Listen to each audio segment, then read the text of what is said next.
Uday study circle YouTube ಚಾನಲ್ಗೆ ತಮ್ಮೆಲ್ಲರಿಗೂ ಆತ್ಮೀಯವಾದಂತಹ ಸ್ವಾಗತ. ಆತ್ಮೀಯ ಸ್ಪರ್ಧಾರ್ಥಿಗಳೇ, PSTR ಶಿಕ್ಷಕರ ನೇಮಕಾತಿ ಅಂತೂ ಖಚಿತ ಆಗ್ಯದ. ಅತಿ ಹೆಚ್ಚಿನ ಪೋಸ್ಟ್ ಕೂಡ ಅದ. ಇದರ ಸಂಬಂಧ ನಮ್ಮದೇ ಯೂಟ್ಯೂಬ್ ಚಾನಲ್ನಲ್ಲಿ ಗಣಿತಕ್ಕೆ ಸಂಬಂಧಪಟ್ಟಂಗೆ ಬೇಸಿಕ್ ಕ್ಲಾಸ್ಗಳನ್ನ ಕೂಡ ಮಾಡ್ತಾ ಬರ್ತಾ ಇದ್ದೀವಿ. ಈಗ ಆಲ್ರೆಡಿ ನೀವು ನೋಡಿರ್ಬೋದು 3 ಬೇಸಿಕ್ ಕ್ಲಾಸ್ಗಳಾಗಿದ್ದಾವೆ. ಇನ್ನು 4ನೇ ಬೇಸಿಕ್ ಕ್ಲಾಸನ್ನು ನಾಳೆ ಅಪ್ಲೋಡ್ ಮಾಡ್ತಾ ಇದ್ದೀನಿ. ಸಿಲೆಬಸ್ ವೈಸ್ ಗಣಿತವನ್ನು ಇನ್ನು ಮುಂದೆ ಬಿಡಿಸ್ಕೊತಾ ಹೋಗ್ತೀನಿ. ಅದಕ್ಕೆ ಮೊದಲು ನಿಮಗೆ ಏನು ಬೇಕು ಆ ಬೇಸಿಕನ್ನು ನಾನು ನೀಡಬೇಕು ಅಂಥೇಳಿ ಈ ಬೇಸಿಕ್ ಕ್ಲಾಸನ್ನು ಮಾಡ್ತಾಯಿದ್ದೀನಿ. ನಿಮಗೆ ತಿಳಿದಿರೋ ಹಾಗೆ ಇದು ಡಿಸೆಂಬರ್, ಇನ್ನು ಜನವರಿ, ಫೆಬ್ರವರಿ, ಮಾರ್ಚಲ್ಲಿ I think March first week notification ಆಗ್ಬೋದು ಅಥವಾ ಫೆಬ್ರವರಿಯಲ್ಲಿ ನೋಟಿಫಿಕೇಷನ್ ಆಗ್ಬೋದು. ನೋಟಿಫಿಕೇಷನ್ ಆದ ನಂತರ 1 ತಿಂಗಳ ಅಥವಾ 45 ಡೇಸ್ ಎಕ್ಸಾಮಿನೇಷನ್ಗೆ ಗ್ಯಾಪ್ ಇರ್ತದೆ.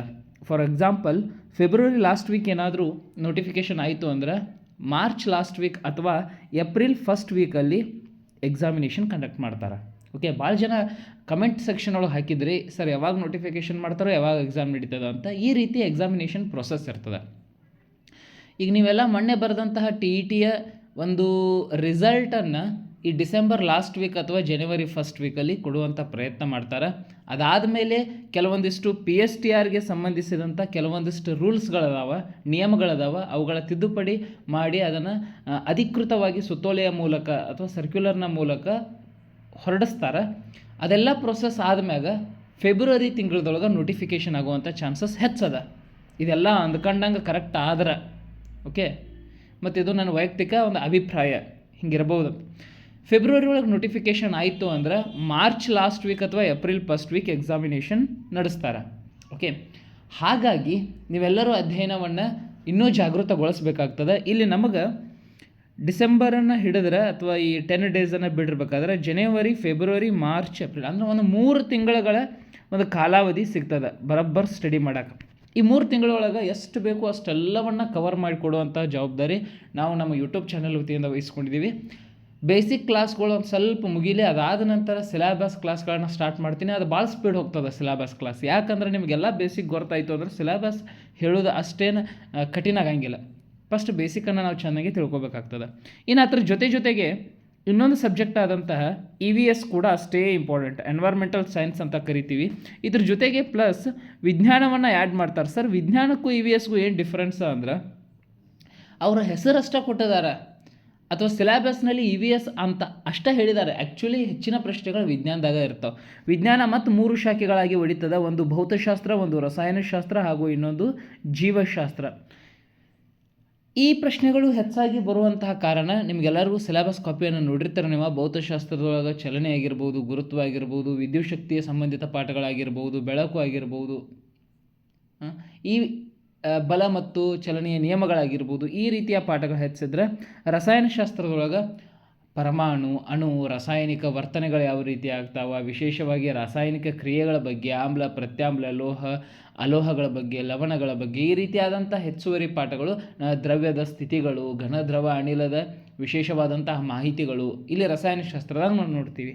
ಇನ್ನು ಜೀವಶಾಸ್ತ್ರಕ್ಕೆ ಬಂದು ಅಂದರೆ ಸಿಲೆಬಸ್ದಾಗ ಏನು ಕೊಟ್ಟಿದಾರು ಅಂದ್ರೆ 1 to 5th ಸಿಲೆಬಸ್ ಒಳಗೆ ಜೀವಕ್ರಿಯೆಗಳ ಬಗ್ಗೆ, ನಮ್ಮ ಮಾನವನ ದೇಹದ ಬಗ್ಗೆ, ನಾವೇನು ಶರೀರಶಾಸ್ತ್ರ ಅಂತ ಹೇಳಿ ಕರಿತೀವಲ್ಲ, ಪ್ರಾಣಿ ಸಸ್ಯಗಳ ಬಗ್ಗೆ, ವೆರಿ ಇಂಪಾರ್ಟೆಂಟ್ ಜೀವಿಗಳ ಜೀವಿತಾವಧಿಗಳ ಬಗ್ಗೆ, ಆಮೇಲೆ ನಮ್ಮ ದೇಹದಲ್ಲಾಗುವಂತಹ ಕೆಲವೊಂದಿಷ್ಟು ಘಟನಾವಳಿಗಳ ಬಗ್ಗೆ, ಹದಿಹರೆಯಕ್ಕೆ ಪ್ರವೇಶ ಪಡುವಂಥ ಸಂತಾನೋತ್ಪತ್ತಿಯ ಭಾಗಗಳ ಬಗ್ಗೆ, ವಿಶೇಷವಾಗಿ ಮೆದುಳು ಮತ್ತು ಮೆದುಳು ಬಳ್ಳಿಗಳ ಬಗ್ಗೆ, ಇವೆಲ್ಲವೂ ಕೂಡ ಜೀವಶಾಸ್ತ್ರದಲ್ಲಿ ಬರುವಂತಹ ವಿಶೇಷವಾದಂತಹ ವಿಭಾಗಗಳಾಗಿರ್ತವೆ. ಅಂಗಾಂಶಗಳು, ಜೀವಕೋಶ, ಇವೆಲ್ಲವೂ ಕೂಡ.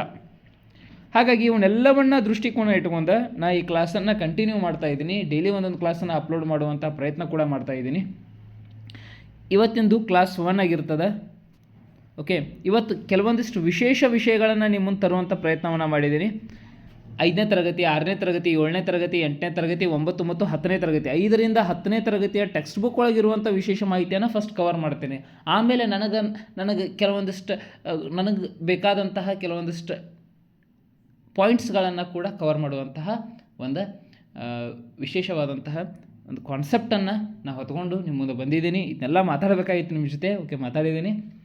ಎಸ್ ಇಲ್ಲಿ ಬಾಜು ನಿಂತಾವ ನಾನು ಸುಮ್ ಬಿಲ್ಡಪ್ ಹಾಕೊಂಡೇನು ಫೋಟೋ. ಇನ್ನೊಂದು ವಿಶೇಷವಾದ ಮಾಹಿತಿ, ಭಾಳ ಜನ ಕೇಳ್ತಿದ್ರು ಗ್ರೂಪ್ ಮಾಡಿರಿ ಸರ್ ಗ್ರೂಪ್ ಮಾಡಿರಿ ಅಂತೇಳಿ. ಓಕೆ, ಗ್ರೂಪನ್ನು ಮಾಡ್ತಾ ಇದ್ದೀವಿ, ವಾಟ್ಸಪ್ ಗ್ರೂಪನ್ನು. ಇದ್ರೊಳಗೆ ನಿಮಗೆ ಗೊತ್ತಿದ್ದಂಗೆ 1 to 5th ಒಳಗಿರುವಂತಹ ಎಲ್ಲ ವಿಷಯಗಳ ಟೆಸ್ಟ್ ಸಿರೀಸನ್ನು ಮಾಡ್ತೀವಿ. ಡೈಲಿ ದಿನಕ್ಕೆ 15ರಿಂದ 20 ಪ್ರಶ್ನೆಗಳು ಪ್ರತಿ ವಿಷಯಕ್ಕೆ ಸಂಬಂಧಪಟ್ಟಂಗೆ. ಇಲ್ಲಿ ಜನರಲ್ ಕನ್ನಡ ಬರ್ತದೆ, ಜನರಲ್ ಇಂಗ್ಲೀಷ್ ಬರ್ತದೆ, ಶೈಕ್ಷಣಿಕ ಮನೋವಿಜ್ಞಾನ ಬರ್ತದೆ, EVS ಆ್ಯಂಡ್ ಗಣಿತಕ್ಕೆ ಸಂಬಂಧಪಟ್ಟಂಗೆ ಆಗಿರ್ಬೋದು. ಆಮೇಲೆ ಕಂಪ್ಯೂಟರ್ ಸಾಕ್ಷರತೆ. ಓಕೆ, ಪ್ರತಿಯೊಂದು ವಿಷಯಕ್ಕೆ ಸಂಬಂಧಪಟ್ಟಂಗೆ ಪ್ರತಿದಿನ ಪರೀಕ್ಷೆಗಳನ್ನ ಇಡುವಂಥ ವ್ಯವಸ್ಥೆ ಮಾಡಿದ್ದಾನೆ. ಇದನ್ನು ಇನ್ನೊಂದು ವಿಡಿಯೋದಾಗ ನಾನು ಹೇಳ್ತೀನಿ, ಇನ್ನೊಂದು ವಿಡಿಯೋದಾಗ ಇದ್ರ ಬಗ್ಗೆ ಪೂರ್ತಿ ಹೇಳ್ತೀನಿ. ಈ ಗ್ರೂಪ 20ನೇ ತಾರೀಕಿಂದ ಸ್ಟಾರ್ಟ್ ಆಗ್ತದೆ, ಡಿಸೆಂಬರ್ 20ರಿಂದ. ಯಾರಾದರೂ PSTR ಆಗುವಂತಹ ಅಥವಾ PSTR ತಯಾರಿ ನಡೆಸುವಂಥ ಅಭ್ಯರ್ಥಿಗಳು ಗ್ರೂಪಿಗೆ ಜಾಯ್ನ್ ಆಗ್ಬೋದು. ನಮ್ಮ ನಂಬರನ್ನು ಕೊಟ್ಟಿರ್ತೀನಿ, ಇದಕ್ಕೆ ನೀವೇನಾದರೂ ಮೆಸೇಜ್ ಕಳಿಸಿ PSTR ಅಂತ ಹೇಳಿ ಕಳಿಸಿದ್ರಿ ಅಂದರೆ ನಾವು ಇದ್ರ ಬಗ್ಗೆ ಮಾಹಿತಿಯನ್ನು ಹೇಳ್ತೀವಿ. 8095404087 ಇದು ನಮ್ಮ ನಂಬರ್ ಆಗಿರ್ತದೆ. ಈ ನಂಬರ್ಗೆ ನೀವು ವಾಟ್ಸಪ್ನ ಮೂಲಕ ಸರ್ PSTR ಅಸ್ಪಿರೆಂಟ್ ಅಂತ ಕಳಿಸಿದ್ರಿ ಅಂದರೆ ನಾವು ಅಲ್ಲಿ ಮಾಹಿತಿಯನ್ನು ಒದಗಿಸೋದರ ಮೂಲಕ ನಿಮ್ಮನ್ನು ಗ್ರೂಪಿಗೆ ಜಾಯಿನ್ ಮಾಡುವಂತಹ ಒಂದು ವಿಶೇಷವಾದಂತಹ ಪ್ರಕ್ರಿಯೆ ಇಲ್ಲಿ ನಡೀತದೆ. ಓಕೆ, 20ನೇ ತಾರೀಕಿಂದ ಗ್ರೂಪ್ ಆ್ಯಕ್ಟಿವ್ ಆಗ್ತದೆ, ಗ್ರೂಪ್ ಆ್ಯಕ್ಟಿವಿಟಿ ಆಗ್ತದೆ. ಅವಾಗಿಂದ ಕಂಟಿನ್ಯೂವಸ್ ಎಕ್ಸಾಮ್ ಎಲ್ಲಿ ಮಟ್ಟ ಬರ್ತಾವಲ್ಲ, ನಾನು ಹೇಳಿಲ್ಲ, it may be April 1 or April last week, ಒಟ್ಟು ಎಲ್ಲಿ ಮಟ್ಟ ಆಗ್ತಾವೆ, ಎಲ್ಲಿ ಯಾವಾಗ ಬೇಕಾದಾಗ, ಮೇದಾಗಲಿ ಜೂನ್ದಾಗಲಿ, ಅಲ್ಲಿ ಮಟನೂ ನಮ್ಮ ಗ್ರೂಪ್ ನಿಮ್ಮ ಜೊತೆ ಇರ್ತದೆ. ದಿನ ಅಪ್ಡೇಟ್ಸ್ ಇರ್ತದೆ. ಒಂದು ಕರೆಕ್ಟ್ ವೇದಾಗ ಸ್ಟಡಿ ಮಾಡ್ಕೋತಾ ಹೋಗಬೇಕಾದಂತಹ ಒಂದು ಮಾಹಿತಿಯನ್ನು ಒದಗಿಸ್ಕೊಡ್ತದೆ. ನಾವು ಮತ್ತು ಅದರ ರಿಸಲ್ಟ್ ಕೂಡ ನಿಮಗೆ ಹೇಳ್ತಾ ಇರ್ತೀವಿ. ಯಾವುದಾದ್ರೂ ಕ್ವಶನ್ ಪೇಪರ್ ಬಿಟ್ಟು ಅಂದರೆ ಅದ್ರ ಕೀ ಆನ್ಸರ್ ಕೂಡ ಬಿಡ್ತಿರ್ತೀವಿ. ವಿಶೇಷವಾದಂತಹ PDF ಎಲ್ಲ ವಿಷಯಕ್ಕೆ ಸಂಬಂಧಪಟ್ಟಂತಹ PDF ನೋಟ್ಸ್ಗಳನ್ನ ಬಿಡ್ತಿರ್ತವೆ. ನಮ್ಮ ಕೈ ಬರಹದ ನೋಟ್ಸ್ಗಳನ್ನ ಬಿಡ್ತಿರ್ತವೆ. ವಿಶೇಷವಾಗಿ ನಾನೇ ನಿಮ್ಮ ಜೊತೆ ವಾಯ್ಸ್ ರೆಕಾರ್ಡ್ನ ಮೂಲಕ ಅವಾಗ ಮಾತಾಡ್ತಿರ್ತೀನಿ, ಯಾವ ರೀತಿಯಾಗಿ ಹೋಗಬೇಕು ಅನ್ನುವಂಥ ಗೈಡ್ಲೈನ್ಸ್ ಕೂಡ ಕೊಡ್ತಿರ್ತೀನಿ. ಓಕೆ, ನೀವು ಈ ನಂಬರ್ಗೆ PSTR ಅನ್ನುವಂತಹ ಮೆಸೇಜ್ ಹಾಕೋದ್ರ ಮೂಲಕ ನಮ್ಮ ಗ್ರೂಪ್ಗೆ ಜಾಯ್ನ್ ಆಗ್ಬೋದು. 8095404087. ಹಾಗಾದ್ರೆ ಪ್ರಿಯ ಸ್ಪರ್ಧಾರ್ಥಿಗಳೇ, ನಾವೇನು ಮಾಡೋಣ ಅಂದ್ರೆ ಕ್ಲಾಸನ್ನು ಸ್ಟಾರ್ಟ್ ಮಾಡೋಣ. ವಿಶೇಷವಾದಂಥ ಇವತ್ತಿನ ಕ್ಲಾಸ್ 1 ಆಗಿರ್ತದೆ. ಹಾಗಾದರೆ ಯಾವ್ಯಾವ ಮಾಹಿತಿಯನ್ನು ಹೊತ್ತು ತಂದಿದ್ದೀನಿ ಅಂದರೆ, ಟೆಕ್ಸ್ಟ್ ಬುಕ್ ಒಳಗೆ ಇರುವಂತಹ ವಿಶೇಷವಾದಂಥ ಮಾಹಿತಿ, ಗೌರ್ಮೆಂಟ್ ಅವರ ಪ್ರಿಂಟ್ ಮಾಡಿರುವಂಥ ಮಾಹಿತಿ, ಪ್ರಾಣಿಗಳ ಸರಾಸರಿ ಜೀವಿತಾವಧಿಗಳನ್ನು ಇಲ್ಲಿ ಕೇಳುವಂಥ ಪ್ರಕ್ರಿಯೆ ನಡೀತಿರ್ತದೆ ಪರೀಕ್ಷೆ ಒಳಗೆ. ಆಮೆದು 150 ವರ್ಷಗಳು ಸರಾಸರಿ ಜೀವಿತಾವಧಿ, ಎವರೇಜ್ ಇದೆ ಲೈಫ್ ಸ್ಪ್ಯಾನ್. ಆನೆದು 70 ವರ್ಷ, ಆಕಳದು 20 ವರ್ಷ, ಹದ್ದು 20 ವರ್ಷ, ಮಾನವ 70ರಿಂದ 80 ವರ್ಷ. ಓಕೆ, ನೀವು ಒಂದು 4-5 ವರ್ಷದ ಒಂದು 10-12 ವರ್ಷದ ಸ್ಲ್ಯಾಬ್ ಟೆಕ್ಸ್ಟ್ ಬುಕ್ ಒಳಗೆ ಏನಾದರೂ ನೋಡಿದ್ರೆ ಅಂದರೆ ಮಾನವ 100 ವರ್ಷ ಅಂತ ಕೊಡ್ತಿದ್ದ. ಲೈಫ್ ಸ್ಪ್ಯಾನ್ ಕಡಿಮೆ ಆಗ್ತಾ ಬರ್ತಾ ಇದೆ. 70ರಿಂದ 80 ವರ್ಷ. ಅಥೆಂಟಿಕ್ಕಾಗಿ ಗೌರ್ಮೆಂಟ್ ಅವರು 2025-26ನೇ ಸಾಲಿನಲ್ಲಿ ಪ್ರಕಟಗೊಂಡಿರುವಂಥ ಟೆಕ್ಸ್ಟ್ ಬುಕ್ನ ಮಾಹಿತಿ ಇದಾಗಿರ್ತದೆ. ಭಾಳ ಇಂಪಾರ್ಟೆಂಟ್ ಆಗಿರ್ತದೆ. ನನ್ನ ವಿಡಿಯೋವನ್ನು ಕರೆಕ್ಟಾಗಿ ಸೀಕ್ವೆನ್ಸಾಗಿ ನೋಡ್ಕೋತಾ ಹೋಗ್ರಿ. ಮತ್ತು ಯಾರು ಸಬ್ಸ್ಕ್ರೈಬ್ ಆಗಲ್ಲ ಸಬ್ಸ್ಕ್ರೈಬ್ ಮಾಡಿರಿ. ನಾನು ಪ್ರತಿದಿನ ಬಿಡುವಂಥ ಎಲ್ಲ ಮಾಹಿತಿಗಳು ನಿಮಗೆ ಲಭ್ಯವಾಗ್ತವೆ. ಓಕೆ, ಆ್ಯಂಡ್ ಸಸ್ಯಗಳನ್ನು ಜೀವಿತಾವಧಿಯ ಮೇಲೆ ಏಕವಾರ್ಷಿಕ ಸಸ್ಯಗಳು, ದ್ವೈವಾರ್ಷಿಕ ಸಸ್ಯಗಳು ಹಾಗೂ ಬಹುವಾರ್ಷಿಕ ಸಸ್ಯಗಳು ಅಂಥೇಳಿ ವಿಂಗಡಿಸ್ಕೋತಾರೆ. ಇಲ್ಲಿ ಏಕವಾರ್ಷಿಕ ಸಸ್ಯಗಳ ಪ್ರಶ್ನೆಗಳು ಭಾಳ ಎಕ್ಸಾಮಿನೇಷನ್ದಾಗ ಬರೋ ಸಂಬಂಧ ಇದನ್ನು ವಿಶೇಷ ಮಾಹಿತಿ ಅಂತೇಳಿ ತೊಗೊಂಬಂದಿನಿ. ಹಾಗಾದರೆ ಯಾವ್ಯಾವ ಸರ, ಜೋಳ, ಗೋಧಿ, ಭತ್ತ, ಕುಂಬಳಕಾಯಿ, ತರಕಾರಿಗಳು, ಹತ್ತಿಗಳು ಇವೆಲ್ಲವೂ ಕೂಡ 1 ವರ್ಷ ಅಥವಾ ಒಂದು ಋತುವಿನ ಅವಧಿಯಲ್ಲಿ ಹೂಬಿಟ್ಟು ಕಾಯಾಗಿ ಹಣ್ಣಾದ ಮೇಲೆ ನಾಶವಾಗುವಂಥ ಸಸ್ಯಗಳಾಗಿರ್ತವೆ. 1 ವರ್ಷ ಇದರ ಲೈಫ್ ಸ್ಪ್ಯಾನ್ ಆಗಿರ್ತದೆ. ಹಾಗಾಗಿ ಇವುಗಳನ್ನ ಏಕವಾರ್ಷಿಕ ಸಸ್ಯಗಳು ಅಂಥೇಳಿ ಕರೀತವೆ. ಇನ್ನು ದ್ವೈವಾರ್ಷಿಕ ಸಸ್ಯಗಳು ಗಜರಿ, ಶುಂಠಿ, ಎಲೆಕೋಸು, ಕಬ್ಬು ಮತ್ತು ಬೀಟ್ರೂಟ್. ಮುಖ್ಯವಾಗಿ ಕಬ್ಬು ನಾವು ನೆನಪಿಟ್ಕೋಬೇಕಾಗಿದ್ದು, ಕಬ್ಬು ಒಂದು ದ್ವೈವಾರ್ಷಿಕ ಅಥವಾ ದ್ವಿವಾರ್ಷಿಕ ಸಸ್ಯವಾಗಿರ್ತದೆ. 2 ವರ್ಷ ಅಥವಾ 2 ಋತುಗಳವರೆಗೆ ಜೀವಿಸಿ ಹೂವು, ಹಣ್ಣು, ಬೀಜಗಳನ್ನು ಉತ್ಪತ್ತಿ ಮಾಡಿ ನಾಶಗೊಳ್ಳುವಂತಹ ಸಸ್ಯಗಳಾಗಿರ್ತವೆ. ನೀವು ಇದಕ್ಕೆ ಬೇಕಾದ್ರೆ ಕೋಡ್ ಬೇಕಾದರೂ ಮಾಡ್ಕೋಬಹುದು. ಕೋಡ್ ಮಾಡ್ಕೊಂಡು ನೆನಪಿಟ್ಟುಕೊಂಡು ಓದೋದು ಕೂಡ ಒಂದು ಒಳ್ಳೆಯ ಒಂದು ಹವ್ಯಾಸ. ಏಕವಾರ್ಷಿಕ, ದ್ವೈವಾರ್ಷಿಕ, ಬಹುವಾರ್ಷಿಕ ಸಸ್ಯಗಳ ಮೇಲೆ ಕ್ವಶನ್ ರೆಗ್ಯುಲರ್ ಆಗಿ ಬೀಳುವುದರಿಂದ ನೀವು ಇದ್ರ ಮ್ಯಾಗ ಸ್ವಲ್ಪ ಕಾನ್ಸಂಟ್ರೇಷನನ್ನು ಇಡಬೇಕಾಗ್ತದೆ. ಇನ್ನು ಬಹುವಾರ್ಷಿಕ ಸಸ್ಯಗಳನ್ನ ನೋಡಿದ್ವು ಅಂದ್ರೆ ಹಲವಾರು ವರ್ಷಗಳವರೆಗೆ ಬದುಕಿ ಹೂ ಬಿಟ್ಟು ಹಣ್ಣು ಬೀಜಗಳನ್ನ ಉತ್ಪತ್ತಿ ಮಾಡುವಂಥ ಸಸ್ಯಗಳು. ಫಾರ್ ಎಕ್ಸಾಂಪಲ್ ಮಾವಿನ ಗಿಡ ನೋಡಿರ್ತಾನೆ ನೀವು, ಅಜ್ಜ ಬೆಳೆಸಿರ್ತಾನೋ, ಮೊಮ್ಮಗ ಕೂಡ ಮಾವಿನ ಹಣ್ಣು ತಿಂತಿರ್ತಾನೋ. ನಿಂಬೆ ಗಿಡ ಆಗಿರ್ಬೋದು, ತೆಂಗು, ಬೇವು, ಹಲಸು, ಅಡಿಕೆ ಇವೆಲ್ಲವೂ ಕೂಡ ಬಹುವಾರ್ಷಿಕ ಸಸ್ಯಗಳಾಗಿರ್ತವೆ. ಇನ್ನು ವೆರಿ ಇಂಪಾರ್ಟೆಂಟ್, ವಂಶವೃಕ್ಷದಲ್ಲಿ ಬಳಸುವಂಥ ಸಂಕೇತಗಳು ಅವಾಗವಾಗ ಎಕ್ಸಾಮಿನೇಷನ್ಗೆ ಬರುವ ಕಾರಣ ಇಲ್ಲಿ ನಾ ಏನು ಮಾಡಿರ್ತೇನೆಂದರೆ ನಮ್ಮ PDF ಆಗಿರ್ಬೋದು, ನಮ್ಮ ಕ್ಲಾಸ್ ಆಗಿರ್ಬೋದು, ಸುಮ್ಮ ಮಂಡ ಮಾಹಿತಿ ತೊಗೊಂಡ್ಬಂದಿರೋದಿಲ್ಲ. ವೆರಿ ಇಂಟ್ರೆಸ್ಟಿಂಗಾಗಿ ಎಲ್ಲಿ ಫೋಕಸ್ ಮಾಡಬೇಕಲ್ಲ ಅಷ್ಟೇ ಫೋಕಸ್ ಮಾಡಿ ಯಾವ್ದು ಇಂಪಾರ್ಟೆಂಟ ಎಲ್ಲಿ ಏನು ಕೇಳ್ತಾನೆ ಅನ್ನೋದನ್ನು ಅಷ್ಟೇ PDF ರೂಪದಲ್ಲಿ ತೆಗೆದುಕೊಂಡು ಬರುವಂಥ ಪರಿಕಲ್ಪನೆ. ಸಿಕ್ಕದ ಪ್ಯಾರಾಗ್ರಾಫ ಇವನ್ನ ಓದ್ಕೋಂತ ಅವಕ್ಕೆ ಗೆರೆ ಹಾಕೋಂತ ಅಂಡರ್ಲೈನ್ ಹಾಕೋಂತ ಇವ್ನು ಬರ್ಕೋರಿ ಅವ್ನು ಬರ್ಕೋರಿ ಏನೇನೂ ಇಲ್ಲ. ಡೈರೆಕ್ಟ್ ಎಲ್ಲಿ ತೊಗೋತಾರೋ ಕ್ವಶನ ಎಲ್ಲಿ ಪಿಕ್ ಮಾಡ್ತಾರೋ ಅಲ್ಲೇ ಫೋಕಸ್ ಮಾಡಿಬಿಡೋದು. ಹಾಗಾಗಿ ಗ್ರೂಪ್ನಲ್ಲಿ ಇವೆಲ್ಲ PDF ಕೂಡ ನಿಮ್ಗೆ ಅವೈಲೇಬಲ್ ಇರ್ತಾವೆ. ಇದ್ರ ಜೊತೆಗೆ ಮತ್ತೆ ಇನ್ನೂ ಹೊಸ PDFಗಳನ್ನ ನಾವು ರೆಡಿ ಮಾಡಿದ್ದೀವಿ, ಅವು ಕೂಡ ಅವೈಲೇಬಲ್ ಇರ್ತಾವೆ. ಆಲ್ಮೋಸ್ಟ್ ನೀವು ಗ್ರೂಪಿಗೆ ಸೇರೋದು ನನ್ನ ಪ್ರಕಾರ ಒಳ್ಳೆಯದಂತ ನಾನು ಅನ್ಕೋತೀನಿ. ಅದ್ರ ಜೊತೆ ಮತ್ತೆ ನೀವು ಸ್ವಯಂ ಸ್ಟಡಿಯನ್ನು ಮಾಡೋದು ಕೂಡ ಅಷ್ಟೇ ಇಂಪಾರ್ಟೆಂಟ್ ಆಗಿರ್ತದೆ. ಯಾರು ಸೀರಿಯಸ್ ಅಸ್ಪಿರೆಂಟ್ಸ್ ಅದರಿ ಅವರು ಗ್ರೂಪಿಗೆ ಜಾಯಿನ್ ಆಗೋದ್ರ ಮೂಲಕ ಇನ್ನೂ ನಿಮ್ಮ ಸ್ಟಡಿಯನ್ನು ಒಂದು ಸ್ವಲ್ಪ ಉತ್ತುಂಗಕ್ಕೆ ಏರಿಸ್ಕೋಬಹುದು ಅನ್ನೋದು ನನ್ನ ವಾದ. ಇನ್ನು ವಂಶವೃಕ್ಷದಲ್ಲಿ ಬಳಸುವಂತಹ ಸಂಕೇತಗಳನ್ನ ನೋಡಿದ್ವು ಅಂದರೆ ಗಂಡಿಗೆ ಬಾಕ್ಸ್ ಚೌಕ್ ಬಾಕ್ಸ, ಹೆಣ್ಣು ರೌಂಡ್.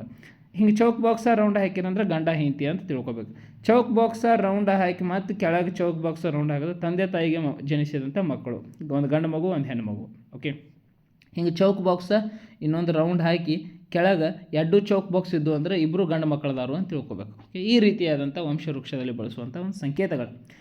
ಇನ್ನು ಭಾರತದಲ್ಲಿ 72% ಗ್ರಾಮಗಳಲ್ಲಿ ವಾಸಿಸ್ತಾರೋ. ಈಗ ಏನೋ ಕಡಿಮೆ ಆಗೈತಿ, ಎಲ್ಲರೂ ಸಿಟಿಗೆ ಬರತ್ತಾರೆ. ಈಗ ಇವರಲ್ಲೂ 70% ಮಂದಿ ಕೃಷಿಯನ್ನೇ ಜೀವನಾಧಾರವನ್ನಾಗಿ ಇಟ್ಕೊಂಡಾರು. ಹೌದು, ಇಟ್ಕೊಂಡಾರು. ಮತ್ತು ಕೆಲವೊಂದಿಷ್ಟು ಜನ ಆ ಕೃಷಿಯನ್ನು ಬಿಟ್ಟು ಬೇರೆ ಬೇರೆ ಕಡೆ ಈಗ ತಮ್ಮ ಒಲವನ್ನು ತೋರ್ಸತ್ತಾರು.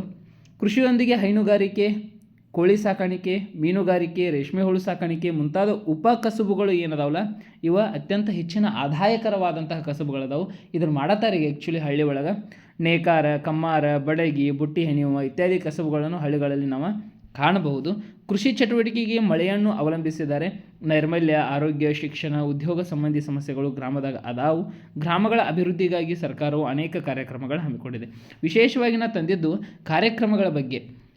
ಎಕ್ಸಾಮಿನೇಷನ್ ಒಳಗೆ ಏನು ಮಾಡ್ತಾರೋ ಅಂದ್ರೆ ಗ್ರಾಮೀಣ ವಿದ್ಯಾವಂತ ಯುವಜನರಿಗೆ ಸ್ವಂತ ಉದ್ಯೋಗಕ್ಕಾಗಿ ಹಮ್ಮಿಕೊಂಡಂತಹ ಕಾರ್ಯಕ್ರಮ ಯಾವುದು ಅಂತ 4 ಆಪ್ಷನ್ ಕೊಡ್ತಾರೆ. ರೋಜ್ಗಾರ್ ಯೋಜನೆ ಮತ್ತು ಜವಾಹರ್ ಗ್ರಾಮ್ ಸಮೃದ್ಧಿ ಯೋಜನೆ ಆಗಿರ್ತದೆ. ಇದು ವಿದ್ಯಾವಂತ ಯುವಕರಿಗಾಗಿ ಅವರ ಸ್ವಂತ ಉದ್ಯೋಗಕ್ಕಾಗಿ ಹಮ್ಮಿಕೊಂಡಂತಹ ಯೋಜನೆ. ಈ ಯೋಜನೆ ಬಗ್ಗೆ ನೆನಪಿಟ್ಕೋಬೇಕು. ಸರ್ವ ಶಿಕ್ಷಣ ಯೋಜನೆ ಯಾವುದಕ್ಕೆ ಅಂತ ಕೇಳ್ತಾರೆ, ಗುಣಾತ್ಮಕ ಶಿಕ್ಷಣಕ್ಕಾಗಿ. ಈಗ ನಾವೆಲ್ಲ ಎಕ್ಸಾಮ್ ಬರೆಯೋದು, ನಾಳೆ ನಾವು ಅಪಾಯಿಂಟ್, ಇದೆಲ್ಲ ಸರ್ವ ಶಿಕ್ಷಣ ಇಲಾಖೆಯವರು ಮಾಡಿರುವಂಥ ಒಂದು ಅಭಿಯಾನದ ಇಲಾಖೆಯವರು ಮಾಡಿರುವಂಥ ಒಂದು ವಿಶೇಷವಾದಂಥ ಕಾರ್ಯಕ್ರಮಗಳ. ಗುಣಮಟ್ಟದ ಶಿಕ್ಷಣ ಮಕ್ಕಳಿಗೆ ಒದಗಬೇಕು, ಕಡ್ಡಾಯ ಶಿಕ್ಷಣ ಎಲ್ಲರಿಗೂ ಸಿಗಬೇಕು ಅನ್ನೋದು ಇವರ ಒಂದು ನಿಲುವಾಗಿರ್ತದೆ. ನಿರ್ಮಲ ಗ್ರಾಮ ಯೋಜನೆ ಅಂದ್ರೆ ಗ್ರಾಮದ ನೈರ್ಮಲ್ಯದ ಗುರಿಗಾಗಿ ಸ್ವಚ್ಛ ಗ್ರಾಮ. ಮೋದಿಜಿಯವರು ಸ್ವಚ್ಛ ಭಾರತ್ ಅಂಥೇಳಿ 2014 ಅವರು ಪ್ರಧಾನಮಂತ್ರಿ ಆದ ಕೂಡಲೇ ಈ ಸ್ವಚ್ಛ ಭಾರತ್ ಅಭಿಯಾನದ ಕೆಲವೊಂದಿಷ್ಟು ಗುರಿಗಳನ್ನು, ನಿಯಮಗಳನ್ನು ಅವ್ರ ತಲೆಯಾಗ ಮೊದಲಿಂತ್ರನೂ ಅದಾಯಿತು, ಭಾರತವನ್ನು ಸ್ವಚ್ಛ ಮಾಡಬೇಕು ಅಂತ. ಅದೆಷ್ಟರ ಮಟ್ಟಿಗೆ ಆಗಿತ್ತು ನಿಮಗೆ ಬಿಟ್ಟೆ ನಾನು ಅದ್ರ ಬಗ್ಗೆ. ಆದರೂ ಒಂದು ಲೆವೆಲ್ದಾಗ ಮೊದಲಿದಕ್ಕೆ ಈಗಿನಕ್ಕೆ ಕಂಪೇರ್ ಮಾಡಿದರೆ ಅಲ್ಲಲ್ಲಿ ಸ್ವಚ್ಛ, ನಮ್ಮ ಮನೆ ಮುಂದೆ ಕಸವ ಈ ತನ್ನಿ ಅಂಥವು ಗಾಡಿಗಳದು ಬರತ್ತವು. ನಿರ್ಮಲ ಗ್ರಾಮ ಯೋಜನೆ ನೈರ್ಮಲ್ಯಕ್ಕಾಗಿ. ಹೆಣ್ಣು ಮಕ್ಕಳ ಭವಿಷ್ಯಕ್ಕಾಗಿ ಭಾಗ್ಯಲಕ್ಷ್ಮಿ ಯೋಜನೆ ನೀವು ಕೂಡ ಮಾಡಿಸಿರ್ಬೋದು. ಬಡವರಿಗೆ ಉಚಿತ ನಿವೇಶನ, ಮನೆಗಳನ್ನು ಕಟ್ಟಲು ಸಾಲ ಮತ್ತು ಅನುದಾನ ನೀಡಲು ಆಶ್ರಯ ಯೋಜನೆ. ಮೊದಲು ಆಶ್ರಯ ಬಡಾವಣೆ ಯೋಜನೆಗಳು ಬರ್ತಿದ್ದಲ್ಲ, ಅದೇ ಆಶ್ರಯ ಯೋಜನೆ. ಈ ಯೋಜನೆಗಳ ಬಗ್ಗೆ ಕೂಡ ಅವಾಗವಾಗ ಮಾಹಿತಿ ಇರಬೇಕಾಗ್ತದೆ. ಮತ್ತು ಅಪ್ಡೇಟ್ ಆಗ್ರಿ ಪ್ರೆಸೆಂಟ್ ಯಾವ್ಯಾವ ಯೋಜನೆಗಳು ಬಂದಾವೆ. ಯಾಕಂದ್ರೆ ಎಕ್ಸಾಮಿನೇಷನ್ ಒಳಗೆ ಪ್ರೆಸೆಂಟ್ ಯೋಜನೆಗಳನ್ನ ಕೇಳುವಂಥ ಅವಶ್ಯಕತೆ ಕೂಡ, ಅಂದರೆ ಪ್ರೆಸೆಂಟ್ ಯೋಜನೆಗಳನ್ನ ಹಾಕುವಂತಹ ಒಂದು ಕಾನ್ಸೆಪ್ಟ್ ಕೂಡ ಇರ್ತದೆ. ನಾವು ಈ ಪ್ರೆಸೆಂಟ್ ಯೋಜನೆಗಳ ಬಗ್ಗೆಯೂ ನಿಮ್ಮ ಮುಂದೆ ಮಾಹಿತಿಯನ್ನು ಹಂಚ್ಕೋತಿರ್ತಾನೆ, ಅವಾಗವಾಗ ಗ್ರೂಪ್ನಲ್ಲಿ ಕೂಡ ಬಿಡ್ತಿರ್ತಾನೆ. ಇಷ್ಟಾಗಿತ್ತು ಇದು 1ನೇ ಕ್ಲಾಸ. ಮತ್ತು 2ನೇ ಕ್ಲಾಸ್ ಇನ್ನೂ ವಿಶೇಷವಾದಂಥ ಮಾಹಿತಿಗಳನ್ನ ತೊಗೊಂಡು ಬರ್ತೀನಿ. ಫಸ್ಟ್ ನಾವು ಒಂದು ಕಾನ್ಸೆಪ್ಟ್ ಏನು ಮಾಡೀನಂದ್ರೆ ವೆರಿ ಇಂಪಾರ್ಟೆಂಟ್ ಕಾನ್ಸೆಪ್ಟ್ಗಳನ್ನ ಫಸ್ಟ್ ತೊಗೊಂಬರ್ತೀನಿ. ಆಮೇಲೆ ಡಿಟೇಲಿಂಗ್ ಆಗಿ ಹಗರ ಒಂದು 4ನೇ ಕ್ಲಾಸ್ 5ನೇ ಕ್ಲಾಸ್ ಹಿಂಗೆ ಹಗರ ಡಿಟೇಲಿಂಗ್ ಆಗಿ ದೊಡ್ಡ ಮಟ್ಟದ ಕ್ಲಾಸಿಗೆ ಹೋಗ್ತೀನಿ. ಇವತ್ತಂದಂಥ ಮಾಹಿತಿ 5ನೇ ತರಗತಿ ಟೆಕ್ಸ್ಟ್ ಬುಕ್ದ ಮಾಹಿತಿ ಆಗಿತ್ತು. ಮುಂದೆ ಬರುವಂಥ ದಿನಮಾನಗಳಲ್ಲಿ 5ನೇ ತರಗತಿ ಮುಗಿದುಕೊಳ್ಳೆ 6ನೇ ತರಗತಿ 7ನೇ ತರಗತಿ 8, 9, 10 ಮಟ್ಟನೂ ಕೂಡ ವಿಜ್ಞಾನ ಮತ್ತು ಪರಿಸರ ಅಧ್ಯಯನದ ಪೂರ್ಣ ಮಾಹಿತಿಯನ್ನು ನಿಮ್ಮ ತರುವಂಥ ಪ್ರಯತ್ನವನ್ನು ಮಾಡ್ತೀನಿ. Keep watching. ಎಲ್ಲರೂ ನೋಡ್ತಾ ಇರಿ. ಸಬ್ಸ್ಕ್ರೈಬ್ ಯಾರಾಗಿಲ್ಲ ಸಬ್ಸ್ಕ್ರೈಬನ್ನು ಆಗ್ರಿ. ಓಕೆ, ನಮ್ಮ ವಿಡಿಯೋವನ್ನು ನೋಡ್ತಾ ಇರಿ, ನೋಟ್ಸ್ ಮಾಡ್ಕೊಳ್ತಾ ಇರಿ. ಗಣಿತದ ಬೇಸಿಕ್ ವಿಡಿಯೋ ಅದ್ರ ಪಾಡಿಗೆ ಅದು ಸ್ಟಾರ್ಟ್ ಇರ್ತದೆ, ಅದು ಹೋಗ್ತಿರ್ತದೆ. ಬೇಸಿಕ್ಸ್ ಆದ ಕೂಡ ಸಿಲೆಬಸ್ ವೈಸ್ ಇವುಗಳನ್ನು ಅಪ್ಲಿಕೇಬಲ್ ಮಾಡ್ಕೊಂಡು ಈಗ ಆಲ್ಮೋಸ್ಟ್ ಬೇಸಿಕ್ ಒಳಗೆ ಸಿಲೆಬಸ್ ಆಲ್ಮೋಸ್ಟ್ ಕವರ್ ಆಗ್ತದೆ. ಈಗ ಭಿನ್ನರಾಶಿ ದಶಮಾಂಶ ಮುಂದಿನ ವಿಡಿಯೋ ಆಗ್ಯದ, ಅದು ಸಿಲೆಬಸ್ ಒಳಗೆ ಐತಿ. ಭಿನ್ನರಾಶಿ ದಶಮಾಂಶ ಭಾಳ ಜನ ಕಮೆಂಟ್ ಮಾಡ್ಯಾರ, ಸರ್ ಸಿಲೆಬಸ್ ವೈಸ್ ಮಾಡಿರಿ. ಸಿಲೆಬಸ್ ನಿಮಗೆ ಬೇಸಿಕ್ಸ್ ಬರೆದ ಸಿಲೆಬಸ್ ಏನು ತೊಗೊಂಡ್ರು ಏನು ಉಪಯೋಗ ಇಲ್ಲ. ಹಾಗಾಗಿ ಅಲ್ಲೂ ಕೂಡ ಎಲ್ಲ ಕವರ್ ಆಗುವಂಗೆ ನಾನು ಎಲ್ಲನೂ ದೂರದೃಷ್ಟಿ ಇಟ್ಕೊಂಡು ಮಾಡ್ತಾ ಇರ್ತೀನಿ. ನೀವು ಕ್ಲಾಸ್ಗಳನ್ನ ನೋಡ್ತಾ ಇರಿ, ನಿಮಗೆ ಒಂದು ಐಡಿಯಾ ಸಿಗ್ತದೆ.